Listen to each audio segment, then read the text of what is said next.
Ramanand Yadav Gurugram bar association के प्रधान पद के उम्मीदवार ने प्रेस कॉन्फ्रेंस में बताया कि चुनाव में जीतने पर अधिवक्ताओं के लिए चैम्बर बनवाना उनकी प्राथमिकता होगी। उन्होंने कहा कि गुरुग्राम में टावर ऑफ जस्टिस के पास 5 एकड़ भूमि पर 3000 चैम्बर बनाने का प्रस्ताव मुख्यमंत्री कार्यालय में लंबित है और वे इसे जल्द पूरा करेंगे। इसके अलावा उन्होंने जिला न्यायालय में ई फाइलिंग और पेपर बुक काउंटर की स्थापना, महिला वकीलों के लिए 30% आरक्षण और युवा वकीलों के लिए लीगल पेपर प्रेजेंटेशन और मूट कोर्ट प्रतियोगिताएं आयोजित करने का वादा किया। ये अधिवक्ताओं के लिए वाईफाई, वैलेट पार्किंग और साफ सफाई जैसी सुविधाएं भी प्रदान करेंगे। जो इनका विजन है उसके बारे में अवगत कराएंगे सभी मीडिया पर्सन से। हमारी गुड़गांव कोर्ट के यहाँ उपस्थित सभी जो सीनियर एडवोकेट्स हैं उनके बारे में आपको बता दूं, इंट्रोड्यूस करा दूं। मेरे राइट में तो श्री सतवीर तंवर जी फॉर्मर प्रेसिडेंट बैठे हैं, श्री अभय सिंह दायमा जी बैठे हैं फॉर्मर प्रेसिडेंट, श्री राहुल भारद्वाज जी जो फॉर्मर सेक्रेटरी है, और हमारे हरियाणा स्टेट के टैक्सेशन के एसोसिएशन हरियाणा लेवल के प्रेसिडेंट हमारे श्री आरएन यादव जी जो टैक्सेशन बार गुरुग्राम के भी कई बार प्रधान रहे हैं और बड़ा रिप्रेजेंटेशन कर रहे हैं टैक्सेशन बार को। हमारे सीनियर एडवोकेट हैं नीलम कथुरिया जी मैम यहाँ बैठी है, उनका भी स्वागत।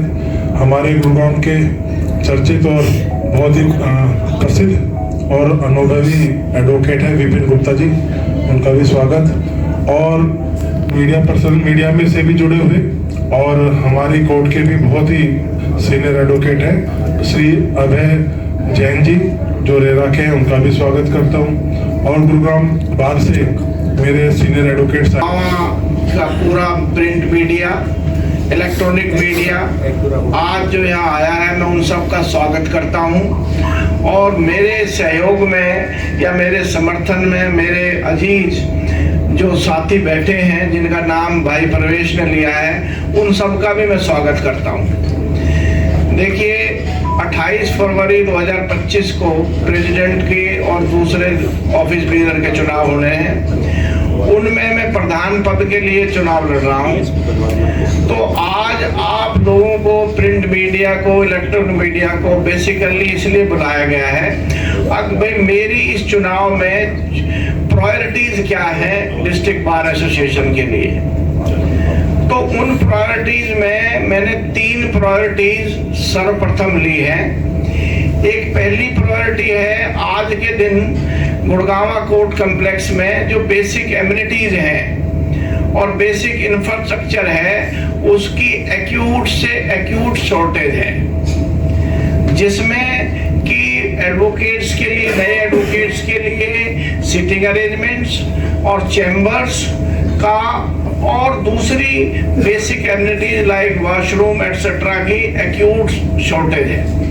तो उसके लिए जो पहले से जो हमारे मेरे प्रेसिडेंट हैं और प्रेसिडेंट बॉडी है, उन्होंने 5.5 एकड़ जमीन का प्रोसेस किया हुआ है।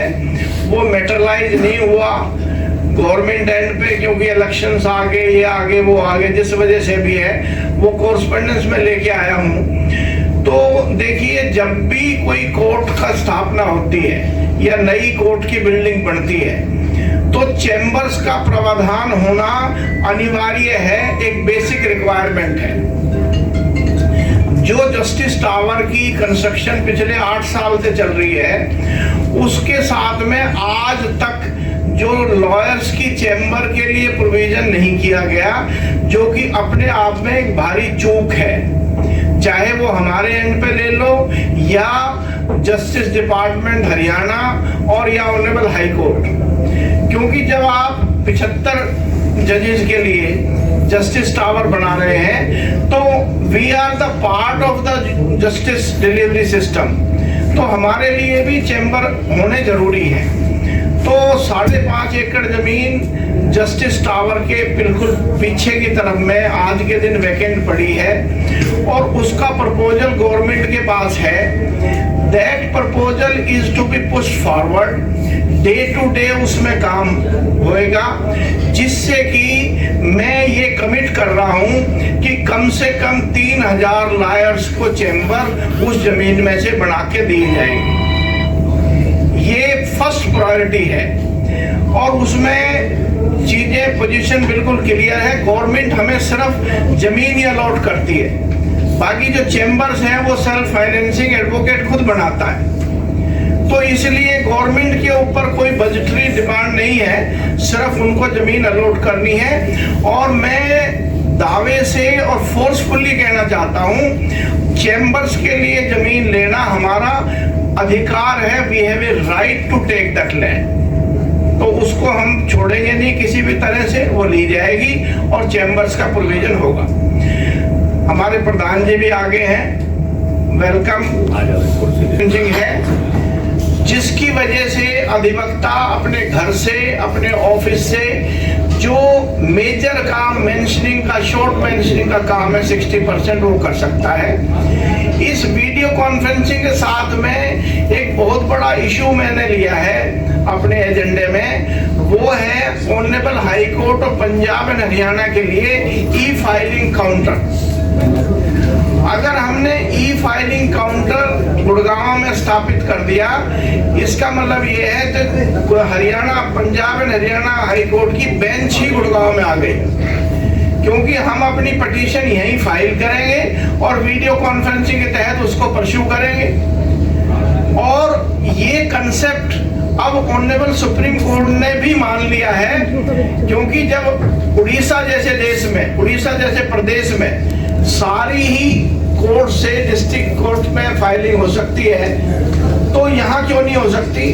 तो मेरी प्रायोरिटी है कि गुड़गांव की डिस्ट्रिक्ट कोर्ट सारी वीडियो कॉन्फ्रेंसिंग हो और गुड़गांव में पंजाब हरियाणा हाई कोर्ट का ई फाइलिंग काउंटर निश्चित तौर पे खुले, जिससे जो हमारे यंग एडवोकेट्स हैं उनके पास में सारा काम उनके हाथ में आएगा, जो आज हम हाई कोर्ट के एडवोकेट्स को सौंप देते हैं। अभी मुझे भाई उसके लिए सोल्यूशन ये है, सबसे पहली बात तो ये है जो अंडरग्राउंड पार्किंग की व्यवस्था होनी चाहिए, और दूसरा सोल्यूशन जो हमने अभी 2-3 दिन पहले ही डिस्कस किया था, let there be a valet parking in that court. देखिए क्या है, एक सज्जन कोई भी आता है जो कोर्ट में आता है, वो आधा घंटा पार्किंग ढूंढने में लगाता है और फिर अनदर हाफ एन आवर अपनी गाड़ी को पिक करने में लगाता है। And I think he can easily pay for valet parking if it is created. I personally feel so there can be a mechanism whereby a valet parking। and दूसरा जो मैं वीडियो कॉन्फ्रेंसिंग की बात कर रहा हूँ, 100% video conference of the court, आप ये देखोगे वीडियो कॉन्फ्रेंसिंग से 60% ऑफ द मैटर अपने घर से, अपने ऑफिस के चैम्बर से ही निपट जाएंगे, बंदे को कोर्ट में आने की आवश्यकता नहीं पड़ेगी। जो शॉर्ट मेंशनिंग है, एविडेंस के लिए तो आना है, उसको बहस के, फाइनल बहस के लिए भी आना है। So that would only ease, because हर जो भी आज के दिन नया एडवोकेट आ रहा है, young advocate, he comes on the car, he doesn't come on cycle or scooter, so naturally parking is a issue, but that also can be resolved when we get this 5.5 acre of land, certainly that can be resolved। That's my comment। Connectivity, जो wifi की connectivity है court में, उसको improve करने की जरूरत है, तो इस पर आपका क्या प्लान है? देखिए, मैंने पिछले महीने 2 महीने से मैंने जियो नेटवर्क से बात की थी। I wanted to put the wifi in all the halls from my side. Then the technical issue came is that if I install a very powerful Wi-Fi in the lawyer's hall, it will disrupt the Wi-Fi of the district court, which is already existing. So as a result of which we need to have a consent from the district administration or from the high court to put a high power Wi-Fi in the district complex. So that also is in the priority and it can be done. And basically you all are aware, my priority would be this। just Delhi high court में और honourable supreme court में decide हो चुका है, अब 30% women reservation in the executive and the office bearer has to be created. There is no go and there is no nothing to say on that. मैं madam आपसे पूछूं कि महिला प्रधान क्यों नहीं खड़ी हो जाती? क्या आरक्षण है, मतलब यहाँ भी महिला पुरुष होती है? नमस्कार, a very warm welcome to all of you. Thank you for coming. अच्छा सवाल है, and as Ramanand sir has mentioned, it's already said that reservation has been announced. So खड़ी नहीं हुई है मतलब नहीं कि खड़ी होंगी नहीं. I am also sitting in this conference today representing women only. We are almost 1,200 women, very highly qualified, educated, understands the problem of women better than men. So for certainly this is on our agenda that next time we are considering to have a strong women candidate coming and standing for these power positions. Ramanand जी, एक और आप Are calibrating right now that we want strong candidate from the women to stand for strong positions. This Gurgaon bar, as sir has also mentioned, everybody has mentioned, knows this is the largest bar. सबसे ज़्यादा वकील यहाँ है, सबसे ज़्यादा जजेस यहाँ है, फीमेल जजेस यहाँ है, सबसे ज़्यादा नंबर ऑफ केसेस यहाँ है. तो this is the beginning. Their agenda is certainly to support women. Next time we would be having strong women candidates standing for the president also, for the secretary also, and for the other positions also. That we can assure for sure. उद्देश्य ये था, मैं अपने साथी अधिवक्ताओं जो Gurgaon bar association के member हैं, वोटर्स हैं, उन तक अपना प्रायोरिटीज़ आने वाले समय में मेरी क्या प्राथमिकता होगी वो पहुंचाना चाहता था.